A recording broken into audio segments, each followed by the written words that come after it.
जमती आंब खाई सांगे सांग पानी पियंतुनी आंब खाई सांगे सांग पानी पीले आपणकर एसिडिटी हम। नमस्कार। वर्तमान खरा दिन आसी जाइए खरा दिन रे सबुठु प्रिय जिनस समस्तंकर आंब ये आंब छोटठु बड़ समस्तंकर समस्ते भल पाती जा फल भितर आंब होची राजा।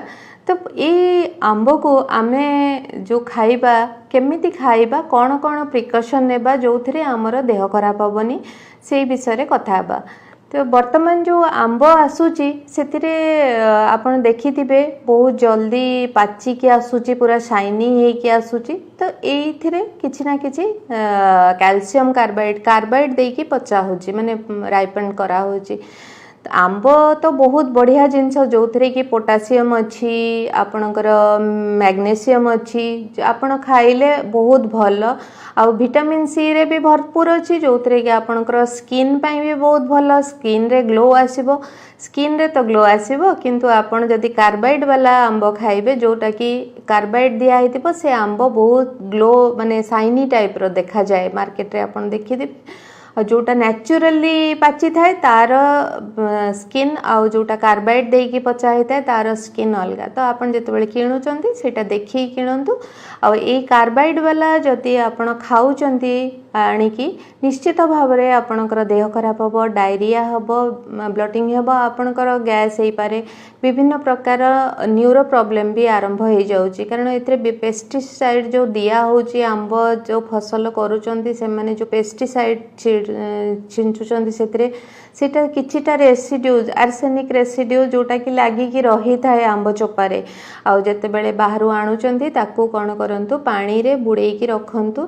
आपण विनेगार गोटे ठिपी 2 लीटर पानी रे पकेकी सेते बुड़ेकी रखंतु। आपण जो बाहरु आणुचंती किणिकी आंब को से ताहले तार किछिटा परिमाण रे तार जो हानिकारक जो सब्स्टिट्यूट लागि थाए ता चोपारे सेटा बाहरी जिवो जोटा बाहरी गले आपण को आउ असुविधा करिवनी आपणकर पेट खराब हेनी।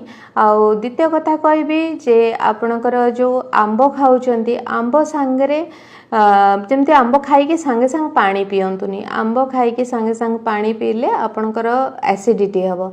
तो सेतिपई किछिटा प्रिकॉशन मने रखंतु आंब निश्चित भाव में खातु एंजॉय करंतु। एई तो गोटे वर्ष रे थरे मात्र आंब मिले आ ए आंब को जदि खाउचंती ताकू गोटा आंब काटिकी खातु ताकू जूस करिकी खाइबा ता ठीक नुहे कारण आंब रे बहुत परिमाण रे फाइबर थाए जोटा कि आपणक पई भल आपणकर गट हेल्थ भल रखे। तो आपन जदि जूस करि देबे तार फाइबर बाहरी जिवो तो फाइबर बाहरी गले आपन से तार जो सुविधाटा पाइबेनी। मैम जेतेबेले हम आंब कथा कहूची तबे कंचा आंब रे भी नियति भाबे जिक्र करबो तो कंचा आंब शरीर पई केते लाभदायी होय? कंचा आंबर तो प्राय आप देखिए खट्टा प्राय थाए कंचा आंब। तो ये खट्टा आंब जो माने खट्टा आंब खाई पारुचंती तो खातु किंतु जदि आपण टिके वयस्क अछंती आपणकर दांत को प्रॉब्लम करिवो आपण जदि खट्टा करूचंती आचार विभिन्न प्रकार करूचंती कंचा आंबरे किंबा आजिकली भी विभिन्न प्रकार कंचा आंबर भी जूस बनै कि रखुचंती सेतिरे किंतु बहुत परिमाण रे सुगर सिरप मिसा होची जो सुगर सिरपटा आपणकर असुविधा करिवो आपणकर ब्लड सुगर स्पाइक करिवो। तो कंचा आंब खट्टा कले भी सेतिरे गुड़ मिसा हुए चीनी मिसा हुए। तो मु कहबी जोटा नेचुरली पाचुची आंब जो हलदिया आंब सेटा खाइबाटा बेटर कंचा आंब अपेक्षा।